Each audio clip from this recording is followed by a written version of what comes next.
শুধু বন্ধুরা কতটা লোভনীয় হয়েছে। কলা পাতায় কুমড়ো পাতা দিয়ে চিংড়ি চচ্চড়ি। আর এই চিংড়ি চচ্চড়ি যদি আপনারা একবার খান তাহলে আশা করছি আপনারা এর স্বাদ কোনোদিনই ভুলতে পারবেন না। নমস্কার বন্ধুরা, সুপ্রিয়া কিচেনে আবারও আপনাদের সবাইকে স্বাগত জানাই। আজকে বন্ধুরা গ্রাম বাংলার দুটো রেসিপি নিয়ে আপনাদের সামনে চলে এসেছি। তো প্লিজ বন্ধুরা আপনারা ভিডিওটা না কেটে প্রথমের থেকে শেষ পর্যন্ত দেখবেন আমার পাশে থেকে। আমরা তো সবসময় কুমড়ো পাতার মধ্যে চিংড়ি দিয়ে চিংড়ি বড়া খাই, কিন্তু আজকে আমি কুমড়ো পাতা আর চিংড়ি মাছ নিয়েছি। এই দুটো উপকরণ দিয়ে একদম নতুন ধরনের একটা রেসিপি বানাবো, যা আপনাদের প্রত্যেকেরই খুবই ভালো লাগবে। আর যে সকল বন্ধুরা এখন আমার ইউটিউব চ্যানেলে নতুন, প্লিজ বন্ধুরা চ্যানেলটিকে বেল আইকন সহ সাবস্ক্রাইব করে আমার পাশে থাকবেন। আর যে সকল বন্ধুরা এখনো পর্যন্ত আমার ফেসবুক পেজে নতুন, পেজটিকে ফলো করে আমার পাশে থাকবেন। কুমড়ো পাতাগুলো এরকম ছোট ছোট করে কেটে নিয়েছি। এর মধ্যে আমি একটু লবণ মাখিয়ে নেব। প্রথমে আগে কুমড়ো পাতার চিংড়িটা রান্না করে নেব। এর মধ্যে একটু লবণ মাখিয়ে নিয়ে চটকে নেব। আমি পুরোপুরি চটকাতে পারবো না, কারণ দেখুন আমার হাতটা এমন ভাবে কেটেছে যে আমি হাত দিতে পারছি না। সবে কেটেছে তো মাছ কাটতে গিয়ে কেটে গেছে, তাই আমি একটু এই নিচের আঙুলগুলো দিয়ে একটু চটকে নিচ্ছি। কাটা জায়গায় লবণ লাগলে আরো বেশি জ্বালা করবে। তবু চটকে নিলে কি হবে, কুমড়োর পাতার মধ্যে যে জলটা আছে না, যেটা আমরা ভাবিয়ে ফেলে দিই, সেই জলটা কিন্তু বেরিয়ে যাবে, সঙ্গে গন্ধটাও বেরিয়ে যাবে। কষ জল তিতু তিতু লাগে হালকা একটু, সেই জন্য জলটা বের করে নেওয়া দরকার। দেখুন একটুখানি ডলা দেওয়ার পরেই কিন্তু দেখুন এই যে জল বেরিয়ে যাচ্ছে। পুরোপুরি হাত দিয়ে চাপ দিতে পারছি না,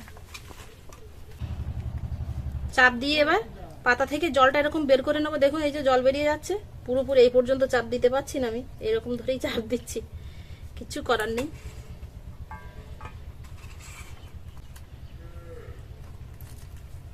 দেখুন জলটা বেরিয়ে যাচ্ছে, অনেকটা জল বেরিয়ে যাচ্ছে। দেখুন কতটা জল বেরিয়েছে। এবার এর মধ্যে আমি মশলা দিয়ে মাখিয়ে নেব। এখানে দেখুন চিংড়ি মাছ নিয়েছি, চিংড়ি মাছটা কিন্তু আগে থেকে কেটে নিয়েছি। চিংড়ি মাছ দিয়ে দেবো, দিয়ে দেবো পেঁয়াজ কুচি, টমেটো কুচি, এক টুকরো আদা গ্রেট করে দিয়ে দেবো। এখানে আপনারা বাটাও দিতে পারেন, রসুন গ্রেট করে দিয়ে দেবো। যে সকল বন্ধুরা আমার এই ভিডিওগুলো দেখছেন আপনাদের সত্যি অনেক অনেক ধন্যবাদ জানাই। আপনারা পুরো ভিডিওটা দেখবেন আর সেই সঙ্গে লাইকও করে যাবেন আর কমেন্টে জানিয়ে যাবেন। 12 ঘন্টা না হোক 24 ঘন্টার মধ্যে অবশ্যই বন্ধুরা আপনাদের চ্যানেল থেকে আমি ঘুরে আসব, আপনাদেরকেও সাপোর্ট করব। সত্যি কথা বলতে বন্ধুরা আমার এর মধ্যে কিন্তু কোনো মিথ্যে নেই। আমার ক্যামেরা কেনার ক্ষমতা নেই, ফোনেই সবকিছু করি আমি, সেই জন্য আর একাই সবকিছু করি। তো হয়তো সঙ্গে সঙ্গে আপনাদের কাছে পৌঁছাতে পারি না, কিন্তু আপনারা কমেন্ট করে গেলে অবশ্যই আপনাদের কমেন্টের রিপ্লাই দেবার সঙ্গে সঙ্গে আপনাদের চ্যানেলে গিয়ে ঘুরে আসবো। এর মধ্যে আমি আরো কিছু উপকরণ দিয়ে মিশিয়ে নেব। স্বাদ অনুযায়ী লবণ, লঙ্কার গুঁড়ো লাল, তবে আপনারা কিন্তু লঙ্কা বাটাও দিতে পারেন। আমার শুধু হাত কাটার জন্য বাটা দিলাম না, এখানে বাটা লঙ্কা দিলে আর ভালো হয়। হলুদ গুঁড়ো দিয়ে দেবো অল্প, জিরের গুঁড়ো দেবো, সামান্য একটু চিনি দেবো। সবকিছু উপকরণ দিয়ে এবার মিশিয়ে নেব।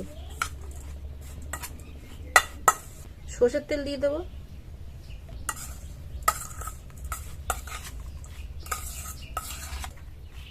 খুব ভালো করে মিশিয়ে নিয়েছি।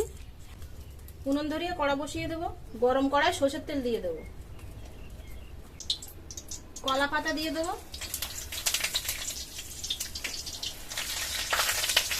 চিংড়ি মাছ মাখানোটা দিয়ে দেবো। গামলা ধোয়া জলটা অল্প দিয়ে দেবো। 4টে কাঁচা লঙ্কা দিয়ে দেবো, সেটা ওপর দিয়ে কলা পাতা দিয়ে দেবো, চাপা দিয়ে দেবো। এইভাবে মিডিয়াম আঁচে 10 মিনিট রান্না করে নেব। তবে মাঝখানে কিন্তু একটু মাছটা এপিট ওপিট নেড়ে চেড়ে নেব। ও সাইডে ও রান্নাটা হতে থাক, এ সাইডে আমি এখানে দেখুন তেলাকুচু শাক নিয়েছি। এই তেলাকুচু শাকের ডাঁটা কেটে নেবো, এটাতেই পরে রান্নাটা বানাবো। তেলাকুচু শাকের ডাঁটা আর উচ্ছে দিয়ে মাছ দিয়ে ঝোল বানাবো, একেবারে ঝোল না, হালকা একটু গা রসা বানাবো।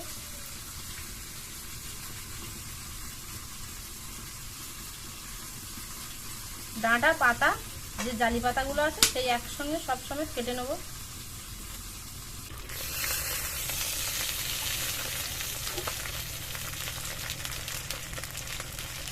রান্নাটা প্রায় হয়ে এসছে, আর একটু জলটা শুকিয়ে গেলেই হয়ে যাবে।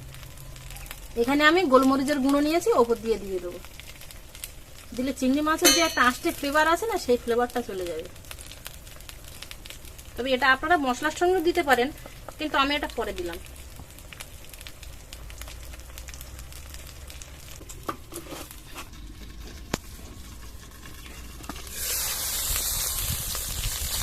কালারটা দেখুন শুধু বন্ধুরা, কতটা লোভনীয় হয়েছে। ওপর দিয়ে একটু গরম মশলার গুঁড়ো দিয়ে দেবো।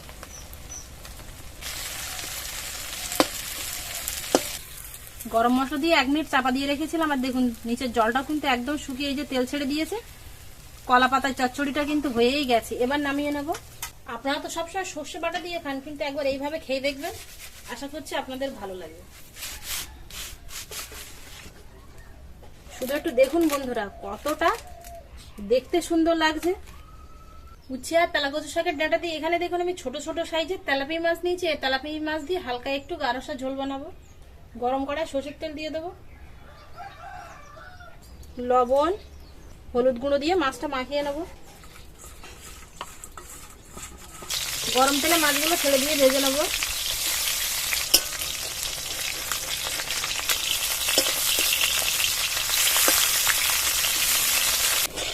তেলাপিয়া মাছ তো ঝোলের মধ্যে দিলে কিন্তু খুব তাড়াতাড়ি নরম হয়ে যায়, তাই একটু কড়া লাল করে ভেজে নিয়েছি। এবার তুলে নেব। ঠিক এরকম লাল করে ভেজে নিয়েছি। বাকি মাছগুলো দিয়ে একইভাবে ভেজে নেব।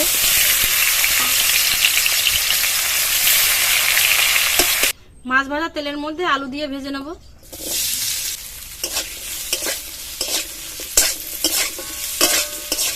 আলুটা 2-3 মিনিট ভেজে নিয়েছি। এবার এর মধ্যে এরকম লম্বা লম্বা করে কেটে রাখা উচ্ছে দিয়ে দেবো।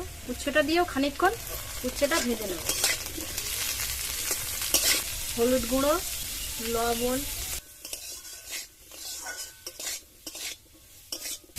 উচ্ছে আর আলুটা বেশ 5-6 মিনিট ভেজে নিয়েছি। দেখুন এরকম লাল করে ভাজা হয়েছে। আর এই উচ্ছেটা 90% সেদ্ধ হয়ে গেছে, আলুটাও কিন্তু 90% সেদ্ধ হয়ে গেছে। এবার এর মধ্যে জল দিয়ে দেবো।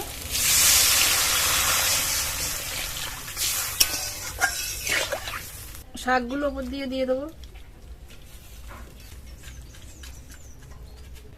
চাপা দিয়ে দেবো।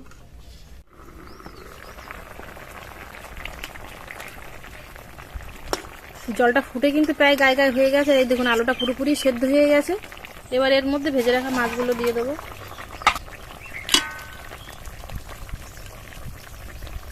ঢেলে আবার তেলের উপর দিয়ে দেবো। গরম কড়ায় সরষের তেল দিয়ে দেবো। দিয়ে দেবো 5 ফোড়ন, একটা পেঁয়াজ কুচি। পেঁয়াজটা এরকম লাল করে ভেজে নিয়েছি।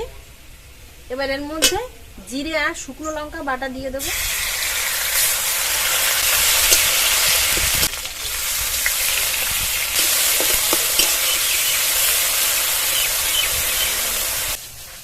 মশলাটা কষিয়ে নিয়েছি, মশলা থেকে তেল ছেড়ে গেছে। এবার এর মধ্যে তরকারিটা ঢেলে দেবো। জিরে আর শুকনো লঙ্কাটা কিন্তু আমি বাটে নিয়েছি, মার কাছ থেকে বেটে নিয়েছি, হাতের জন্য তো বাটতে পারছি না। চাপা দিয়ে এবার 3-4 মিনিট ফুটিয়ে নেব। তখন অল্প লবণ দিয়েছিলাম, এখন আরেকটু লবণ দিয়ে দেবো।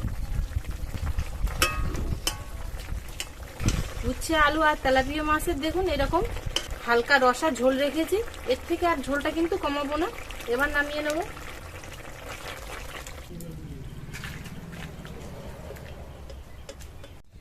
যারা যারা এখনো উচ্ছে দিয়ে এরকম হালকা পাতলা রসা বানিয়ে খাননি, আপনারা একবার খেয়ে দেখবেন, আশা করছি আপনাদের ভালো লাগবে।